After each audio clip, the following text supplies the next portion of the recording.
Hello po mga ka-traveler, dito tayo ngayon sa Rosenlaue. Yung nakikita nyo sa baba yan ay Hotel Rosenlaue. At iikot ko po yung video para makita nyo yung tanawin sa baba. Yan. At pupunta tayo dyan sa taas sa Rosenlaue Glacier Gorge. Dito tayo ngayon maglalakad kaliwa. Dito yung entrance nila. Ito yung bungad, makikita nyo yung waterfalls. Tingnan nyo, ganda pakinggan ng waterfalls.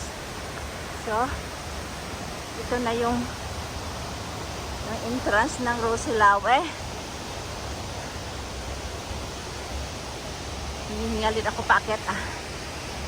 Whoops, surprise! Surprise daw. Hala, kikita nyo kaya? Ang dilim. Ah, may ilaw. Okay.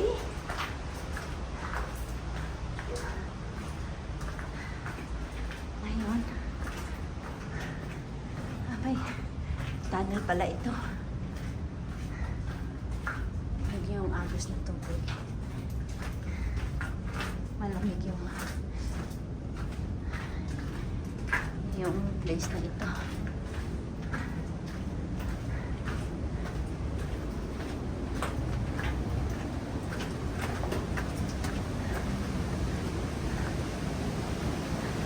Yung falls na yun din sa baba, dito pala galing, oh.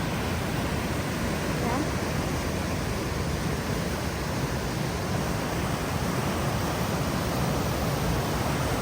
Ganda pakinggan yung agos na tubig.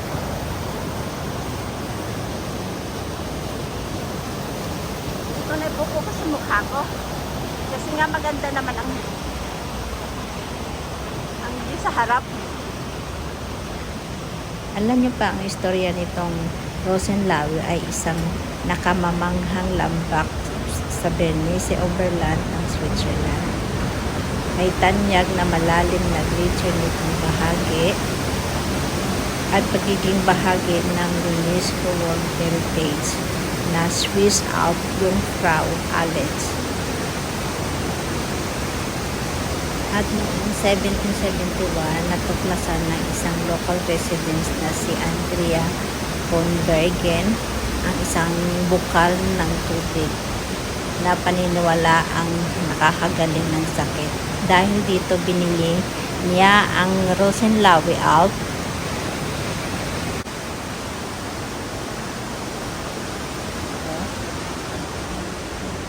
At yung ibang trail dyan, nakikita niyo pa.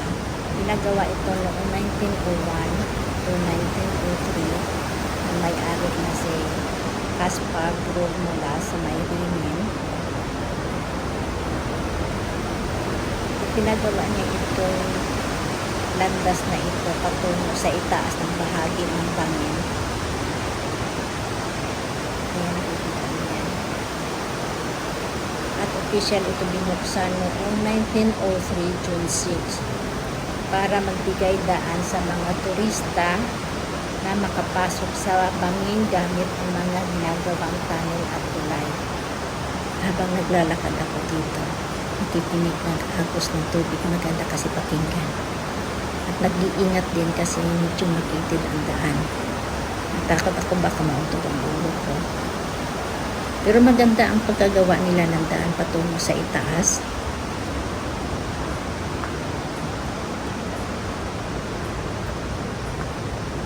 Ayan oh, nakikita ko yung tanawin sa taas.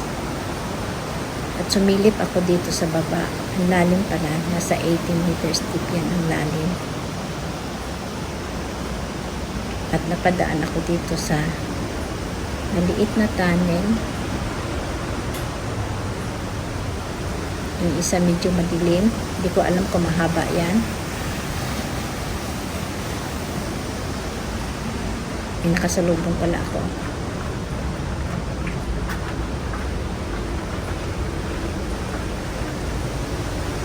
Alam niyo ba nung 1930 to 1931, yung mga apo ni Caspar, pinaayos nila yung mga tunnel, pinalagyan nila ng ilaw para maging safe ang mga turista.